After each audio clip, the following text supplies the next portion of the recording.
प्यारे साधको मित्रों, धर्म एक इकट्ठे होने दा, भाईचारे दा, प्रेम प्यार दा, आजाद होने दा, जागण दा ये विशा वा। पर जिवें बाकी विषयां विच भी, बाकी चीज़ां विच भी बहुत सारियां मिलावटां हो गईयां वा, इदां ही धर्म दे विच भी बहुत सारियां मिलावटां हो गईयां। मिलावटां जिन्ने संत महापुरुष होए आ, भावें ओ मुहम्मद साहब होण, भावें ओ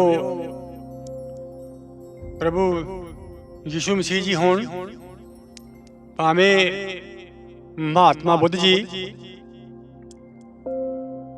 भगवान वाल्मीकि महाराज जी,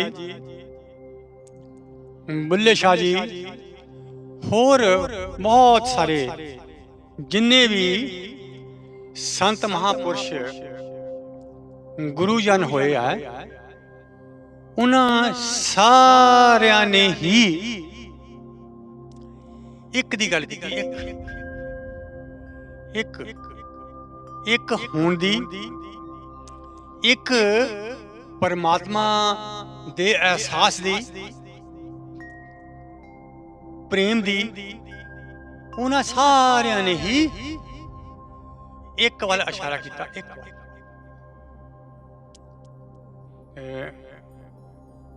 पर हो की क्या, इत्थे एक बहुत तकड़ी गलती हुई, कह लो भाई मिलावट हो गई।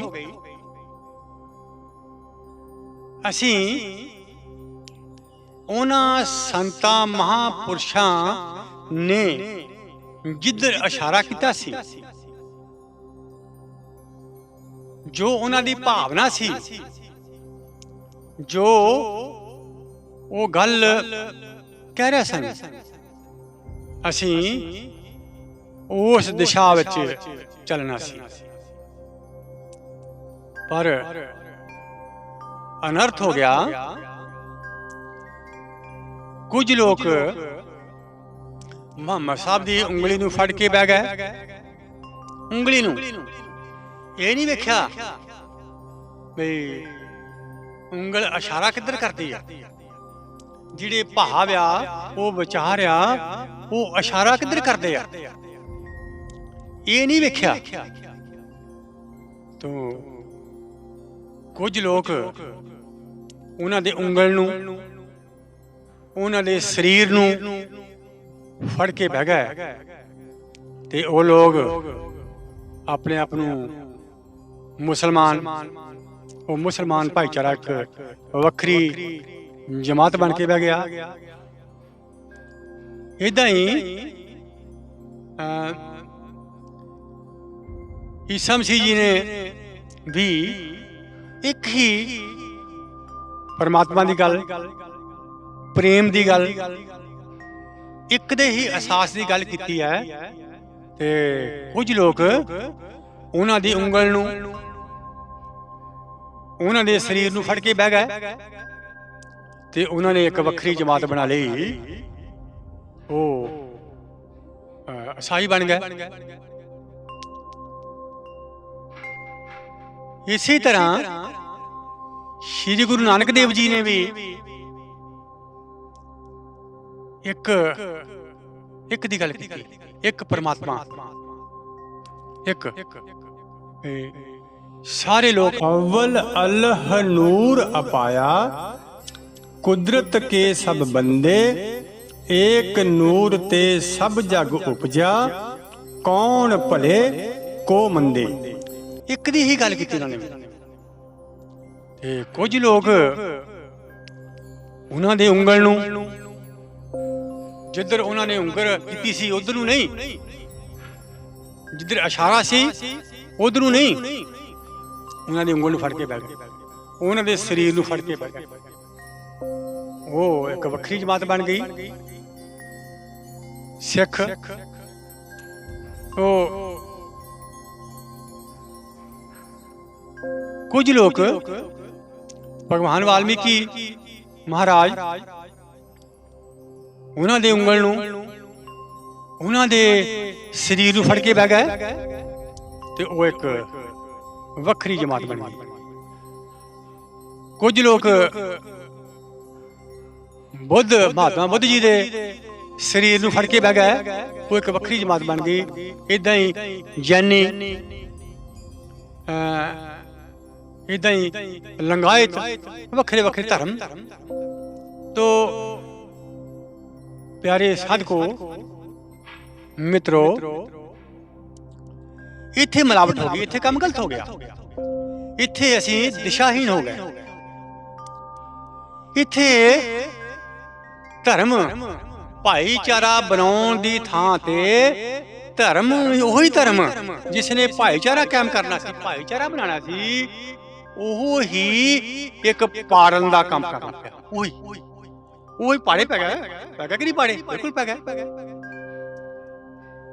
ਕੋਈ ਧਰਮ ਇੱਕ ਦੂਜੇ ਨਾਲ ਸਾਂਝ ਪੈਦਾ ਕਰਨੀ, ਰਲ ਮਿਲ ਕੇ ਬੈਠਣਾ, ਉਹ ਕਰ ਹੀ ਨਹੀਂ ਰਿਹਾ।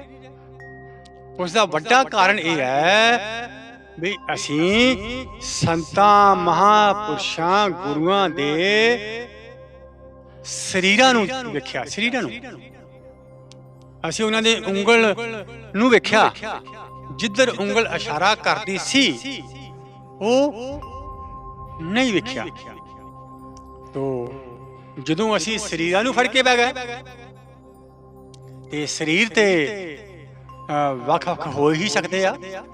ਸਰੀਰ ਕਾਲੇ ਗੋਰੇ, ਵੱਡੇ ਛੋਟੇ, ਕੋਈ ਮੋਨਾ, ਕੋਈ ਕਿਸੇ ਨੇ ਕੋਈ ਰਮਾਲ ਸਜਾਹਾ, ਕੋਈ ਸਰਦਾਰ ਹੋ ਸਕਦੇ ਆ।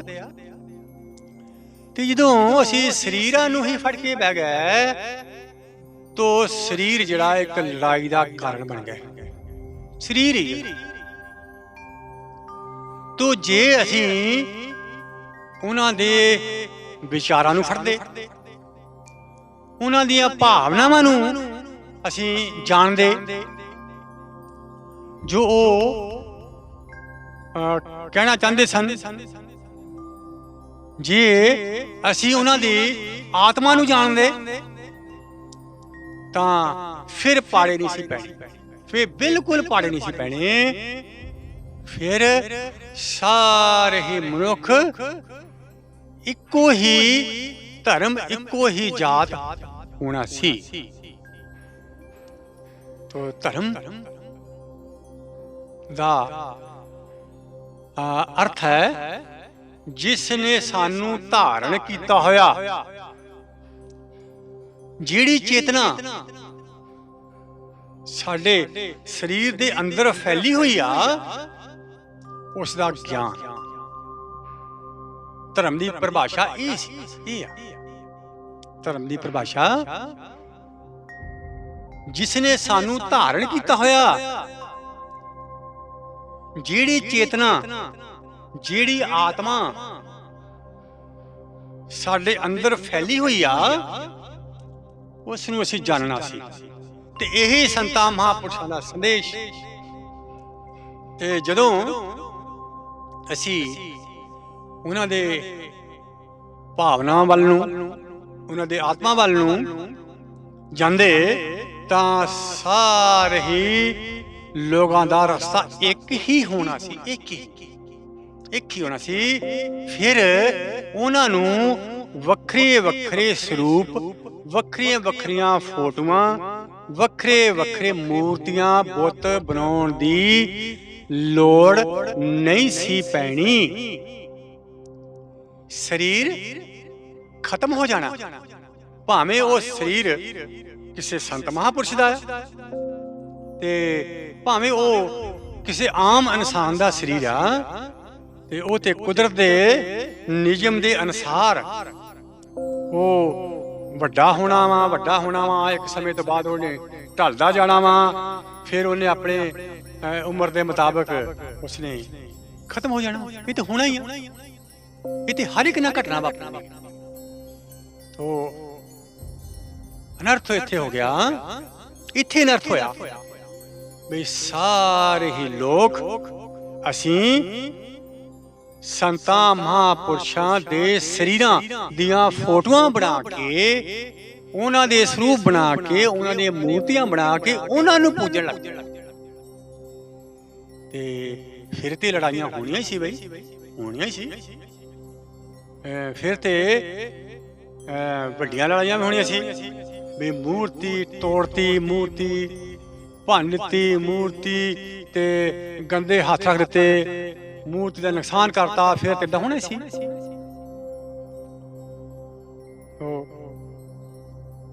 ਪਿਆਰੇ ਸਾਧਕੋ, ਸੰਤਾਂ ਮਹਾਂਪੁਰਸ਼ਾਂ ਦੀ ਵਿਚਾਰਧਾਰਾ ਏਡੀ ਛੋਟੀ ਨਹੀਂ ਹੁੰਦੀ ਜਿਸ ਨੂੰ ਇਹ ਲੋਕ, ਆਮ ਲੋਕ ਉਸ ਵਿਚਾਰਧਾਰਾ ਨੂੰ ਢਾਹ ਸਕਣ। ਮੂਰਤੀ ਢਾਈ ਜਾ ਸਕਦੀ ਆ, ਤੋੜੀ ਜਾ ਸਕਦੀ ਆ, ਪਰ ਜਿਹੜੀ ਸੱਚ ਦੀ ਵਿਚਾਰਧਾਰਾ ਆ, ਸੱਚ ਦਾ ਅਹਿਸਾਸ ਆ, ਉਹ ਢਾਇਆ ਨਹੀਂ ਜਾ ਸਕਦਾ। ਤੋ ਮੇਰਾ ਇੱਕ ਨਿੱਜੀ ਵਿਚਾਰ ਹੈ ਕਿ ਸਾਨੂੰ ਸਾਰਿਆਂ ਨੂੰ ਇੱਕ ਪਲੇਟਫਾਰਮ ਤੇ ਇਕੱਠੇ ਹੋਣ ਲਈ ਸੰਤਾਂ ਮਹਾਂਪੁਰਸ਼ਾਂ ਦੇ ਸਰੀਰਾਂ ਤੇ ਅਸੀਂ ਜਿੱਦ ਨਹੀਂ ਕਰਨੀ ਚਾਹੀਦੀ। ਉਹਨਾਂ ਨੂੰ ਹੀ ਪੂਜੀ ਜਾਣਾ, ਉਹਨਾਂ ਨੂੰ ਹੀ ਸਾਫ਼ ਸਫਾਈ ਕਰੀ ਜਾਣੀ, ਇੱਦਾਂ ਨਹੀਂ ਕਰਨੀ ਚਾਹੀਦੀ। ਸੰਤਾਂ ਮਹਾਂਪੁਰਸ਼ਾਂ ਦੇ ਵਿਚਾਰ ਜਿਹੜੇ ਉਹਨਾਂ ਨੇ ਲਿਖ ਕੇ ਗ੍ਰੰਥਾਂ ਦੇ ਰੂਪ ਵਿੱਚ ਸਾਨੂੰ ਦਿੱਤੇ ਆ, ਉਹਨਾਂ ਵਿਚਾਰਾਂ ਤੇ ਨੂੰ ਸਮਝੋ ਤੇ ਸਮਝ ਕੇ ਆਪਣੇ ਜੀਵਨ ਨੂੰ ਉਸ ਤਰ੍ਹਾਂ ਚਲਾਓ। ਸਾਡੇ ਬਹੁਤ ਸਾਰੇ ਜ਼ਿਆਦਾ ਹੀ ਪੜ੍ਹੇ ਹੋਏ ਜਿਹੜੇ ਸੱਜਣਿਆਂ, ਉਹ ਇਹ ਕਹਿ ਰਹੇ ਆ ਵੀ ਧਰਮ ਦਾ ਨੁਕਸਾਨ ਆ, ਧਰਮ ਨੇ ਬਹੁਤ ਸਾਰਾ ਨੁਕਸਾਨ ਕੀਤਾ, ਧਰਮ ਦੇ ਨਾਂ ਤੇ ਲੜਾਈਆਂ ਲੜੀਆਂ ਗਈਆਂ, ਬਹੁਤ ਸਾਰੀਆਂ ਲੜਾਈਆਂ ਹੋਈਆਂ, ਹੁਣ ਵੀ ਹੋ ਰਹੀਆਂ ਵਾ। ਤੇ ਉਹ ਧਰਮ ਜਿਹੜਾ ਉਹ ਹੋਣਾ ਹੀ ਨਹੀਂ ਚਾਹੀਦਾ। ਉਹ ਇਹ ਕਹਿ ਰਹੇ ਧਰਮ ਹੋਣਾ ਹੀ ਨਹੀਂ ਚਾਹੀਦਾ।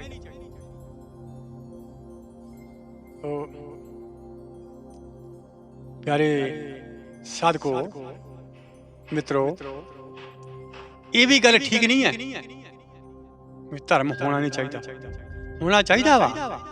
ਜੇ ਧਰਮ ਦੇ ਵਿੱਚ ਮਿਲਾਵਟ ਹੋ ਗਈ ਆ, ਕੁਝ ਸ਼ੈਤਾਨ ਲੋਕਾਂ ਨੇ ਲੋਕਾਂ ਨੂੰ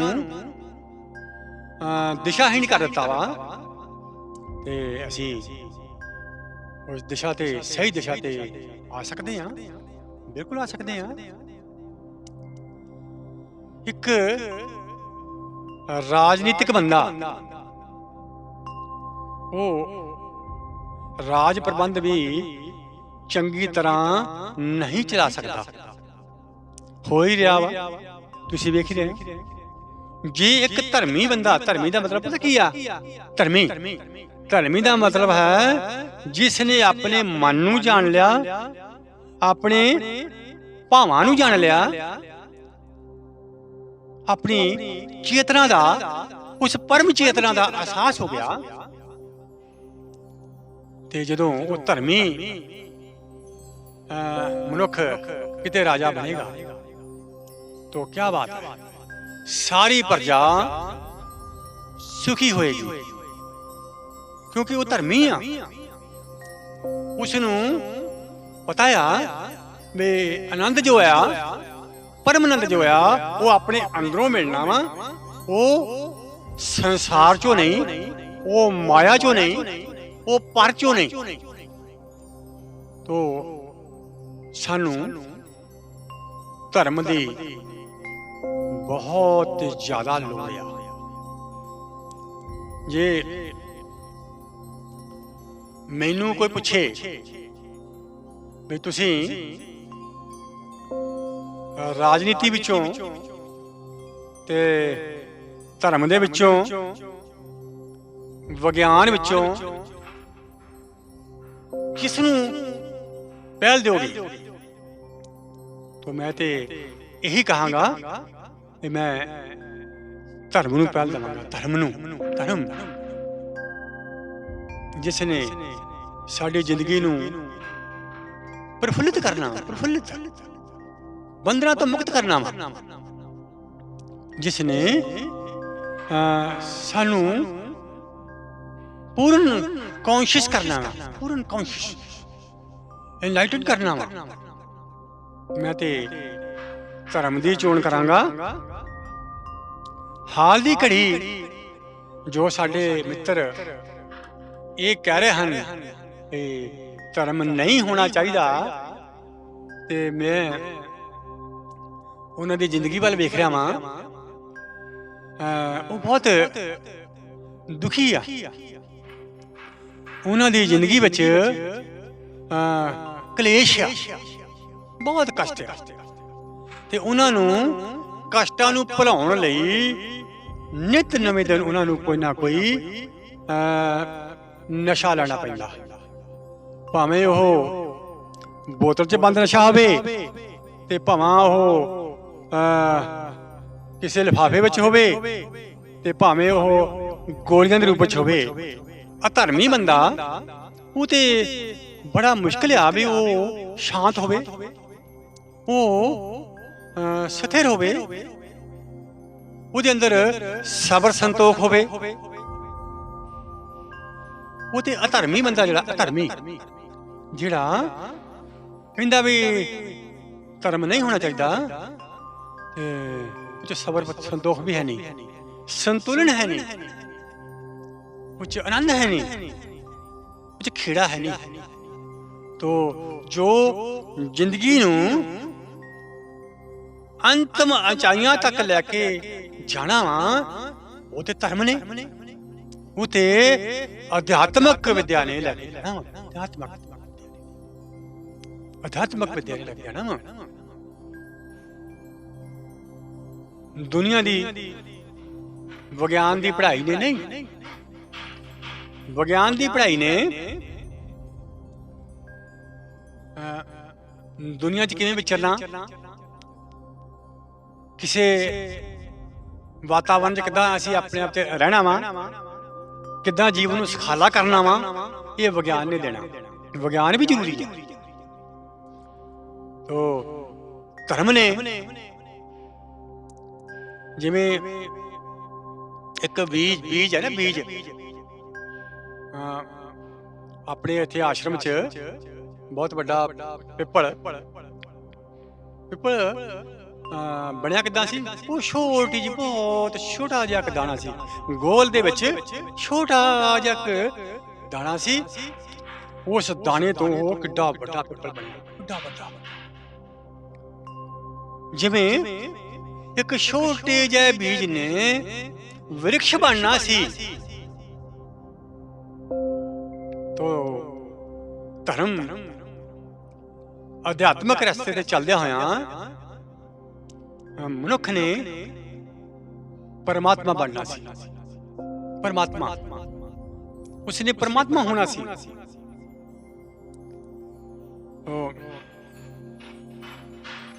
जे ते परमात्मा होना आ, फिर ते धर्म दा रस्ता जरूरी है। जे ते परम आनंद नूं असीं छूहना वा, प्राप्त करना वा, परम अचाइयां नूं प्राप्त करना वा, जिवें संत महापुरुष साडे, तां फिर सानू धर्म दा ਜਿਹੜਾ ਰਸਤਾ ਆ ਉਹ ਜ਼ਰੂਰੀ ਆ। ਜੇ ਸਾਡੇ ਧਾਰਮਿਕ ਸਥਾਨਾਂ ਵਿੱਚ ਰਾਜਨੀਤੀ ਆ ਗਈ ਆ, ਰੀਤੀ ਰਿਵਾਜਾਂ ਵਿੱਚ ਹੀ ਉਹ ਧਾਰਮਿਕ ਇੱਕ ਪਰੰਪਰਾਵਾਂ ਵਿੱਚ ਹੀ ਫਸ ਕੇ ਰਹਿ ਗਿਆ ਧਰਮ ਦੇ ਵਿੱਚ ਲੋਕ ਆਪਣੀਆਂ ਹੰਕਾਰ ਦੀ ਵੀ ਪਾਲਣਾ ਕਰ ਰਹੇ ਆ। ਤੋ ਜੇ ਅੱਜ ਧਰਮ ਦੇ ਵਿੱਚ ਕ੍ਰਿਤੀਆਂ ਆ ਗਈਆਂ ਵਾ, ਮਨੁੱਖਾਂ ਕਰਕੇ ਆ ਗਈਆਂ ਵਾ, ਤੇ ਇਹਦਾ ਮਤਲਬ ਇਹ ਨਹੀਂ ਵੀ ਸਾਰਾ ਧਰਮ ਹੀ ਮਾੜਾ ਵਾ, ਧਰਮ ਹੀ ਮਾੜਾ ਵਾ। ਧਰਮ ਮਾੜਾ ਨਹੀਂ, ਵਿੱਚ ਕੁਛ ਗੰਦਲਾਪਨ ਹੋ ਗਿਆ। ਉਹ ਗੰਦਲੇਪਨ ਨੂੰ ਪਹਿਚਾਣਦਿਆਂ ਹੋਇਆਂ ਅਸੀਂ ਸਹੀ ਰਸਤੇ ਤੇ ਆਣਾ ਵਾ। ਤੋ 3 ਰਤਨ ਮਿਸ਼ਨ ਆਤਮ ਗਿਆਨ ਕੇਂਦਰ ਧਰਮ ਦੇ ਅਧਿਆਤਮਕ ਵਿਦਿਆ ਦੇ ਰਸਤੇ ਤੇ ਚੱਲਦਿਆਂ ਹੋਇਆਂ ਹਰ ਸਾਧਕ ਨੂੰ, ਹਰ ਮਿੱਤਰ ਨੂੰ ਉਹਦੇ ਆਪਣੇ ਆਪਣੇ ਅੰਦਰ ਜਾਣ ਲਈ ਪ੍ਰਯੋਗ ਕਰਾਂਦਾ ਹੈ। ਤੋ ਉਸ ਦਾ ਬਹੁਤ ਅੱਛਾ ਫਲ ਵੀ ਦਿਖ ਰਿਹਾ, ਫਲ ਵੀ ਦਿਖ ਰਿਹਾ। ਜਿਹੜੇ ਮਿੱਤਰ, ਜਿਹੜੇ ਸਾਧਕ ਉਹ ਰੋਂਦੇ ਆ ਰਹੇ ਸੀ, ਬਹੁਤ ਬੁਰਾ ਹਾਲ ਹੈ, ਉਹ ਕੁਝ ਦਿਨਾਂ ਬਾਅਦ ਹੀ ਉਹ ਹੱਸਣ ਲੱਗ ਪੈਂਦੇ ਆ, ਖੇਲਣ ਲੱਗ ਪੈਂਦੇ। ਤੋ ਸਾਡਾ ਜੀਵਨ ਜਿਹੜਾ ਉਹ ਅਸਲ 'ਚ ਹਾਸਾ ਆ, ਉਹ ਨਾਚ ਆ, ਉਹ ਖੇੜਾ ਵਾ, ਉਹ ਆਨੰਦ ਆ। ਤੋ ਅੱਜ ਦਾ ਸਤਸੰਗ ਸਾਰੇ ਸਾਧਕਾਂ ਨੇ ਬਹੁਤ ਧਿਆਨ ਨਾਲ ਸੁਣਿਆ।